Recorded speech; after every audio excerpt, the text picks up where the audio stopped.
Assalamualaikum warahmatullahi wabarakatuh. Ketemu lagi dengan Kak Furkon ya di channel Arif Furkon. Bagaimana kabar Bapak Ibu?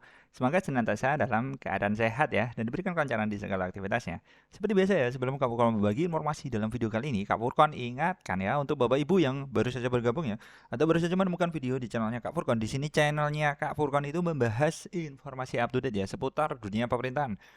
Jadi tentang SNB3K, CPNS dan lain sebagainya bakalan dibahas secara detail ya di channelnya Kak Furkon. Sehingga teman-teman wajib tuh menekan tombol subscribe dan nyalakan lonceng notifikasi ya supaya teman-teman tidak ketinggalan pada saat Kak Furkon mengupload informasi up to date terbaru ya terkait perkembangan dunia pemerintahan yang ada di Indonesia. Oke, lanjut subscribe dulu Bapak Ibu ya. Oke.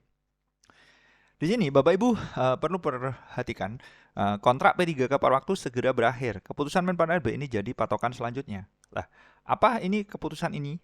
Apakah menguntungkan atau tidak? Ini semoga saja menguntungkan ya Bapak Ibu ya sehingga teman-teman itu relatif itu aman.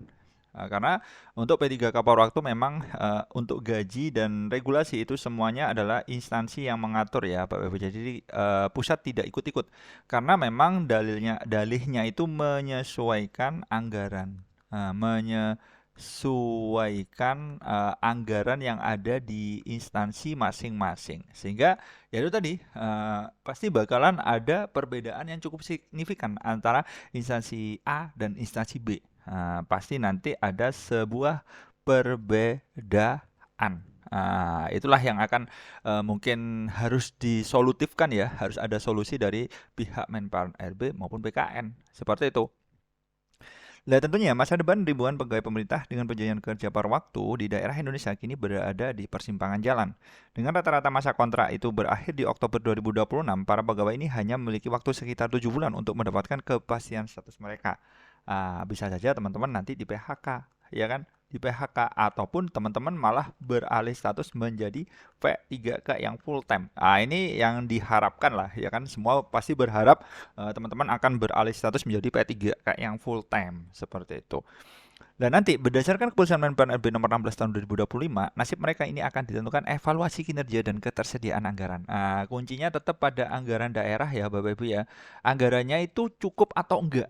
Lah ini yang menjadi pertanyaan yang susah untuk dijawab ya Bapak Ibu ya karena memang fluktuatif ya Bapak Ibu ya.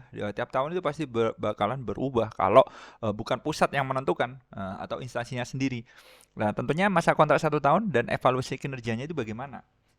Di mana sesuai dengan diktum ke-13 dalam regulasi tersebut masa perjanjian P3K itu ditetapkan sebagai 1 tahun dan ditunggangkan sebagai perjanjian kerja. Lah, nanti mengingat banyak pengangkatan yang dilakukan secara bertahap sejak tahun lalu, gelombang berakhirnya kontrak ini Oktober 2026 menjadi momen krusial bagi keberlanjutan karir mereka di instansi pemerintahan. Nah, dalam keputusan Menpan RB ini terdapat dua kemungkinan nih para tenaga P3K paruh waktu saat kontrak berakhir, perpanjangan kontrak atau pengangkatan menjadi P3K penuh waktu. Nah, pemerintah dapat melanjutkan nih masa kerja pegawai melalui perpanjangan kontrak disesuaikan dengan anggaran. Nah, nanti keputusannya itu berdasarkan ini ya. Yang pertama kan hasil kinerja, pertimbangan ketersediaan dan kebutuhan kompetensi yang masih diperlukan oleh organisasi. Nah ini tiga hal ini sangat berpengaruh ya teman-teman ya. Tentunya yang paling penting, yang paling besar pengaruhnya adalah anggaran. Kalau anggarannya nggak ada gimana? Ya terpaksa harus mengurangi ya istilahnya. Jadi ada pengurangan pegawai seperti itu, Bapak Ibu ya. Ada pengurangan. Tentunya kalau pengurangan ya otomatis sebagian kecil atau sebagian besar bakalan terkena PHK atau itu tadi pemangkasan tenaga kerjanya itu seperti itu. Ya semoga saja teman-teman bisa menjadi P3K full time ya. Kemungkinan terbaiknya ya teman-teman jadi full time sehingga tidak ada lagi yang namanya paruh waktu. Seperti itu. Amin amin ya robbal alamin tentunya ya Bapak Ibu ya. Oke, seperti itu dulu informasi dari Kak Furkon ya. Stay aja di channelnya Kak Furkon, insya Allah informasi update setiap hari. Salam semangat terus dari Kak Furkon. Wassalamualaikum warahmatullahi wabarakatuh.